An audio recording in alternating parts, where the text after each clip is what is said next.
Okay, hey everybody, welcome back. Welcome back, welcome back. All right.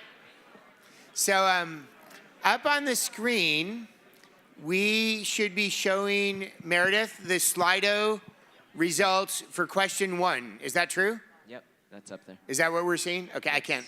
I'm too old. I can't read it from It's here. there. Okay. Okay. So are there any tables that would like to share something on question 1 that really struck you? What was the most interesting or compelling thing you heard today? And we have some volunteers or members of our team with mics, I believe. I love the bullet that I just saw that just said Monique.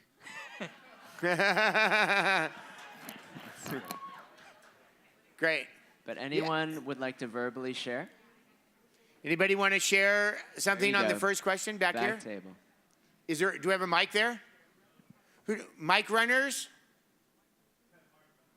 Mic runners. Liz, Meredith, do we have mics? Hello? Hello, everyone.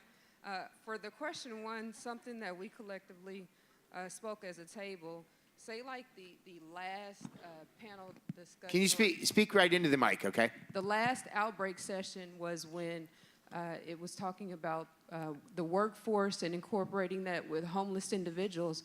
And there was a young lady she was in the spa area, and she was actually one of the panel discussion, the panel teachers, and she enlightened us about her journey. So even though we heard from the panelists that talked about their systems and tools to combat homelessness, but there was also a young lady who actually enlightened us about her journey. So I said that to say this. We as individuals who are combating homeless may have systems, tools, and protocols. However, how about listening to those individuals, listen to the way they think, their goals, their dreams, and incorporate your tools and systems to what they really desire, because if you're pushing them to do something they don't desire to do, it's going to be like oil and water, and it's not going to work. So the end result is to put something to work. So it was compelling for you to hear someone talk about their personal experience. Correct. With homelessness. Great. Is there another table that would like to share something on this question? Anybody? Chris, anything you're seeing there on the screen you want to call out? I think the basic idea that says if we do not learn the lesson, it will repeat itself. It's powerful. Okay. Let's move on to the next question then. What from today do you plan to incorporate into your work? We have a couple more. Oh, beg your pardon? We have Ann, still on the first question? Ann Miskey. Yeah. If you could introduce yourself. So let's take to Ann Miskey in the back there. Hi. One of the things that we all agreed with is that putting racism up front and center at the conference was really important, and I think meant a tremendous amount to us. We learned a lot. It was, engaging, made us think, and I also love the fact that they gave us some specific things that we can do, because it's such a weighty topic, and I think some of us are compelled to do something but not sure what. So we really appreciated that. Thank you. Great. Over here? We can't hear you. As he does that, one of the lessons that we're seeing here is redlining as an example of one of the historical things that we're trying not to repeat. Here we go. Here you go. Hold on. We'll give you a mic. Hi, I'm Eli from SPY, and I just wanted to totally second that notion also. I think it's very important that we always consistently keep the frameworks of racism, of homophobia, of classism, of poverty, all these different ills that affect all of society, and the homeless system gets all of this unfortunate repercussions. I feel that it's very important that we continue to keep all of those isms at the forefront. Fantastic. Thank you. So Luther Rickert, Mental Health America, Los Angeles. Earl Edwards' story, personal story, was very powerful. And unfortunately, even though we're in a climate right now where there's a lot of talk about trauma-informed care, it's written into contracts of high tolerance, low demand, his experience is widespread today. It's not like that's from the past. A lot of people are still experiencing that, and we're creating an equation for them that does not add up. And the real solution is we got to be a lot more flexible and responsive, and on all ends.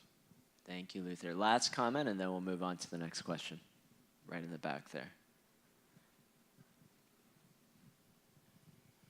Good afternoon.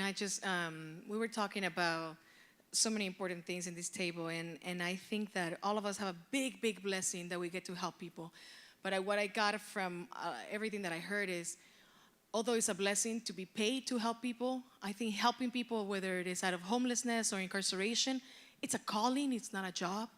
And how many of us would really open our garages to make that happen, the initiative that we saw? How many of us would open a room to help somebody get on their feet? One, how many of us right now, or after 5 p.m. when we get out of our jobs, are really gonna take this as a calling and not as a job? So I think that it's a challenge for all of us to really live our values. Thank you so much. So then the next question is, what from today do you plan to incorporate into your work tomorrow? Chris, anything you want to pull out of the Slido that's coming up? As we wait for As it, Chris is looking for that, who wants to speak on that question? want to jump in? There's people with mics on the floor. Anybody want to jump in on that one? And on the last one, I did see a couple comments to what you just said about incarceration. Here we go, up front. As a specific system, citing that 20% of arrests of our And maybe homeless- people can, you just introduce yourselves when you speak. Yvonne Maria Jimenez with the Legal Services Corporate Coalition. There were a lot of people I met today that I'm going to follow up with and connect because they were important of what they're doing and it'll impact our work. So I'm going to follow up and made relationships, made friendships. Wow, thank you. And I'm seeing something like that where it cites partnerships with jail systems and CES as an example on the Slido of 2 partners that people are wanting to follow up with. And also self-care coming up that I see. Anything else? Anybody else on this question? Yes, one right here. Yeah. And as we walk over, personal commitment from someone to say they are going to continue recovering from homelessness, which is a powerful commitment. Thanks, Chris. Hi, I'm Allison Cardona. I'm with the County of Los Angeles Animal Care and Control, and we had a wonderful table here, and some of the things we talked about is the disparity in racial inequity and how it impacts those and how it can lead to homelessness. And for me specifically, talking about how to bring this work back to my department, being a liaison to the Homeless Initiative, and to explain, because a lot of times, a lot of my coworkers still say, well, homelessness is a choice. So how to use a broadened framework to describe the issue and discuss the issue of what all these different systems that are affecting people's ability to remain housed and to access housing. So particularly the panel discussion this morning, I think was so rich and vibrant and just has important facts. And I said it to my group already, but the source of income discrimination, that for me was just such a painful, eye-opening thing to learn about. And with the amount of money that we are investing in, that the public is investing in, it has to be matched with a right to housing. So that was an important piece as well. Powerful, thank you. And so that was the stat this morning that was shared, that over 70% of landlords are not accepting Section 8 housing choice vouchers, which is incredible. Marilyn Wells, Stories from the Front Lines. And I was just thrilled to see so many people here with lived homeless experience and their willingness to voice our necessity to listen to those that have had lived experience. And what I heard, Snaps all right. what I heard over and over again was job opportunities, training, careers, and it's something that we just don't think about in our service providing, that's something we really need to develop and would love to see more of that.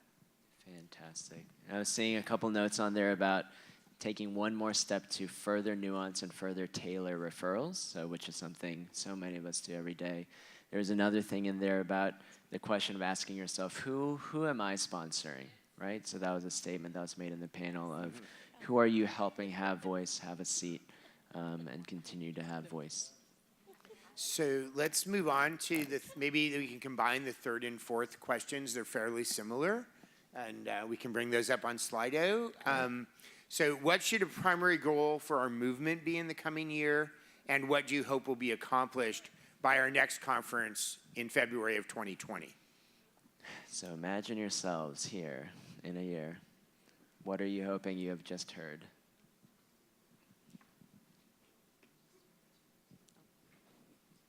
Hi, I'm Fradel, and my heartbeat feels connected to all the other heartbeats in the room. Something that I'm interested in seeing is a perception shift around what we mean when we say systems change. Rather than understanding systems as machines, they are enlivened by the individual consciousnesses that create them and create their outcomes. So when we talk also about best practices, we're actually talking about the internal state and the internal awareness and consciousness of the person rendering service. So when we say best practice, it's actually internal practice and personal practice.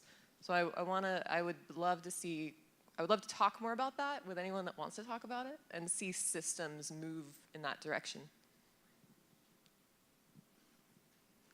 Others. Great, Ronald.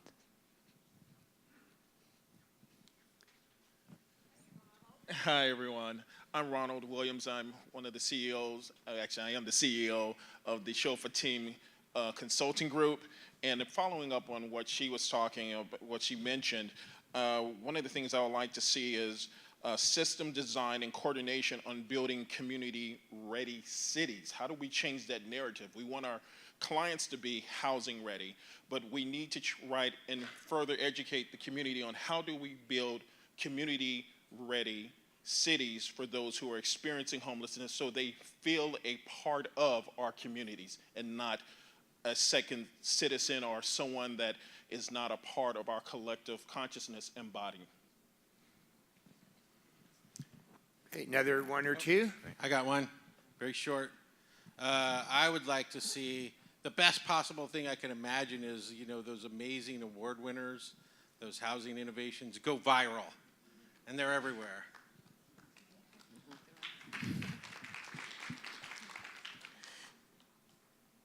More campaigning or getting back into the campaign mode.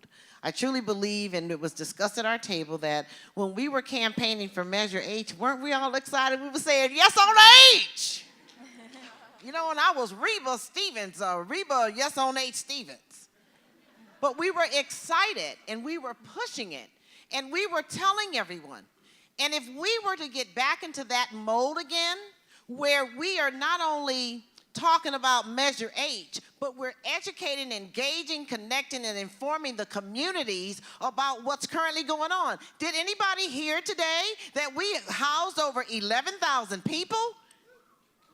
Imagine if my neighbor next door who says, not in my backyard, oh no, they can't live here, they won't build here. What if that person knew about those 11,000 people who were housed? Why are we not looking at how we can change the face of homelessness and start empowering those of us who have already been there to be the face and the voices that actually can speak and engage in our community? Where is everyone in?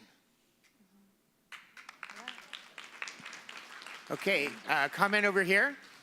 Hi, I'm Mickey Charlie from The Whole Child, and one of the things we've talked about and kind of heard throughout the day is the power of people with lived experience sharing their stories, and we would like to see movement from compliance and outputs beyond numbers through the door to actual process improvements, impact through data analytics. And I think, we look at other industries like the healthcare industry or retail and packaged goods, and there are data analytics that are available, and what can we do within our industry to bring that to life and to help really arm the public with the changes that are happening to combat homelessness.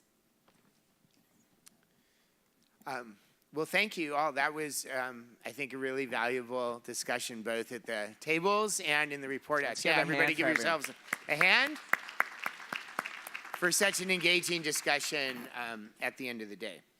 Okay, so what's ahead? I think this is a little bit of a misnomer in terms of what I'm going to try to share now. I just want to share a few reflections coming out of today, and then I'm going to turn it over to Chris to close the pre-reception part of the conference. So I feel like today both reflected and contributed to this movement that we are all so actively a part of. And, you know, I was struck by listening at the small table I was able to join in this last segment to the discussion about how resonant the theme of racism was throughout the day, especially with the panel that Christine Margiotta so brilliantly moderated this morning, but also in some of the breakout sessions that came after. And the connection for me is the fact that deep listening has been at the part of the Homeless Initiative since we started. When 400 invited community and government experts came around, participated in 18 policy summits in the fall of 2015, we deeply listened to each other in a way that was very uncharacteristic of joint community and government gatherings. And that was the seed of the forging of the alignment that has blossomed into this movement. And it started with that deep listening and led to this consensus around 47 strategies, which the Board of Supervisors unanimously approved in February of 2016, with vocal support by 100 public witnesses, including elected officials from 20 cities. And that same theme of deep listening was at the heart of the Measure H funding recommendations process between March and May 2017, where 50 diverse stakeholders, some of whom are in the room today, from cities, from county departments, from providers, from faith organizations, and others, reached a consensus on $1 billion worth of Measure H funding recommendations to the Board of Supervisors, which they in turn unanimously approved.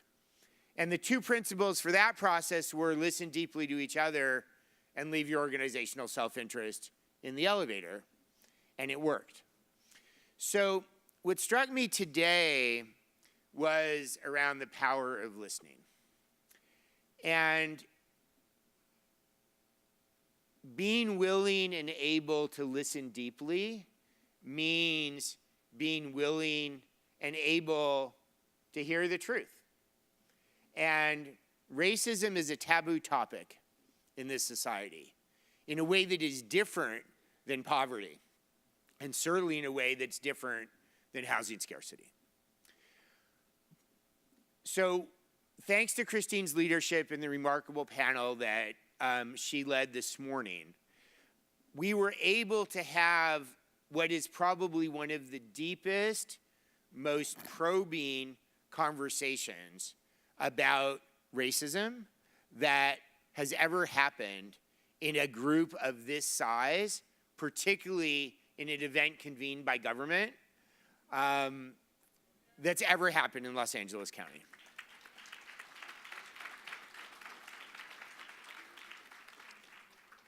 And the power of that listening and that hearing and being face to face with the truth that emerged in that dialogue, I don't think can be overstated. And I think we felt the ripple effects of that power throughout the day that followed.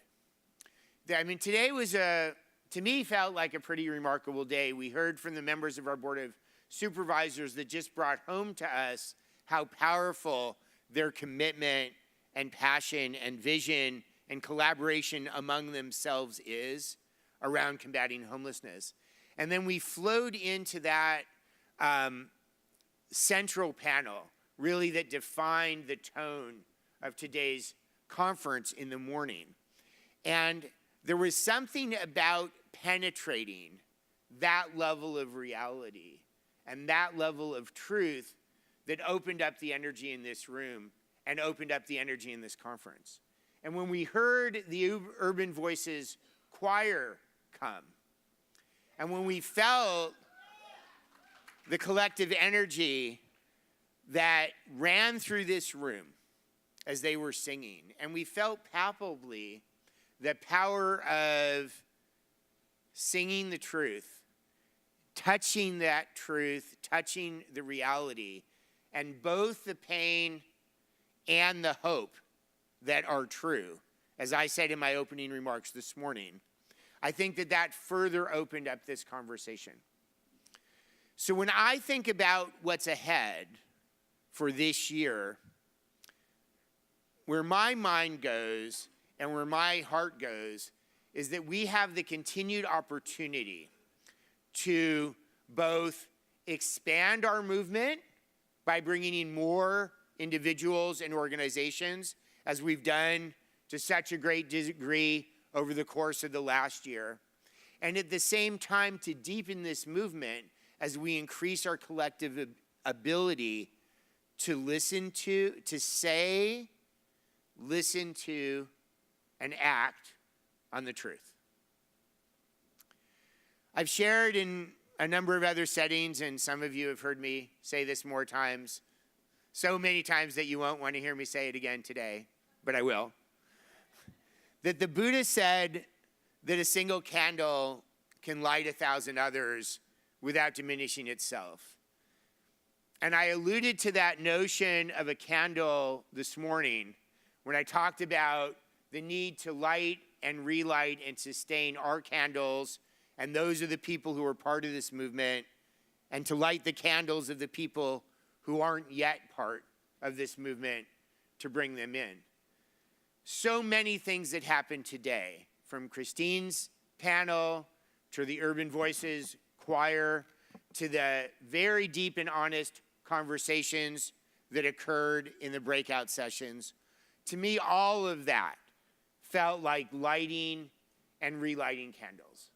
So as we go out from today, I hope that for all of us who are here now and our colleagues who were here earlier today and are no longer with us, that we will all have a sense of our candles having been, all of our candles were lit before we got here today, but hopefully today they were relit and they're burning brighter, and that with that brightness, that we'll be able to go out into the world and light that many more candles to keep this movement growing and intensifying as we work together to bring our homeless neighbors home.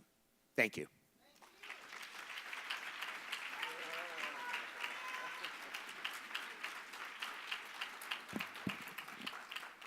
Thank you, Phil. Most importantly, there is nothing more that I think Phil would want than to see you at the reception. That we're going to pretend like that is Phil's birthday party, because it is. And there it is. And truly, I know that there's nothing he would want more than to see you guys there. So there are a couple things important happening on the floor above us. So two things. One is that reception. It's going to be in the Tiffany and Crystal Ballroom in the floor above us. So again, free hors d'oeuvres, which more for the rest of us here. A cash bar, which if you did not bring credit card or cash, look at your boss and ask them, how much do you really love me, right? So that'll be upstairs. Also upstairs is parking again. So we're getting reports that many of you all are stamping your parking with the Biltmore, which works if you're at the Biltmore and if you're a panelist, which that was for them. But if you were parked at the Music Center, you want to ask specifically for a validation for the Music Center. Again, have that ticket with you. Don't have to go to the ticket office at the Music Center. Put in your original parking ticket and then put that parking validation afterwards, and you'll get out of there just fine. A couple more moments of celebration that are coming, or one more moment. May 18th, Home Walk. How many of you guys have been with us there? It is going to be a celebration, again, of the work we've done together. We've moved it here because it is in partnership this year with the almost world champion Los Angeles Rams. Second place is a real thing. So that is going to be May 18th, Saturday, May 18th. Join us at Grand Park, again, symbolizing the work between the county, Los Angeles City, of the many cities working on this issue. Please join us for that. In terms of the news, there's legislation that we talked about this morning.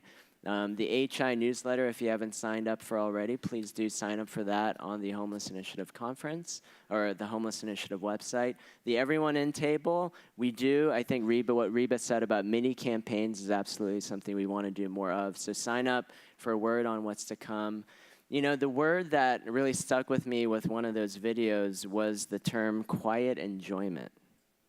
You guys remember that? Wow, what a concept, right? Certainly something that we're fighting for our homeless neighbors, but it hit me that how many of us really enjoy that for ourselves? How many of you guys really feel quiet enjoyment? Let's pause for a second to feel that or to think about that. Because I think if we're honest with ourselves, a lot of us feel that swirl of emotions, and it's hard to feel that contentment and overflow from which we can go out into this world and do all things. One of the things that I think fuels that kind of quiet enjoyment is gratitude. So I do want to leave on that note of gratitude. I am incredibly grateful for all of you, and I would say the HI team feels immensely that same way. I know none of you all here today came to get a hand on the back. You all came to be challenged, to learn, to connect with each other, to meet that someone who won't answer your emails. But I do want to stop for a moment and say, on behalf of everyone here, we are so grateful for you all and the work you do. I know you don't hear that from the people you most want to hear that from sometimes, but know that if we could all fully express ourselves, that's what you would be hearing. So on behalf of everyone, thank you for all the work that you do, and thank you. And I want to end with a special thank you again to the HI team, especially Ashley and Meredith in the back, and Ani, who really made this their child that they carried, the rest of the HI team, and Phil Ansell. If we get one more hand for Phil. It is no mistake.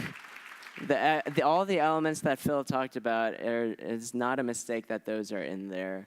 The way in which this is engaging and transformative, our reflection of your spirit, Phil, and the HI team. So we are all incredibly grateful. So please join us to continue this party, and we will see you hopefully on May 18th as well. Thank you, everyone. Take care.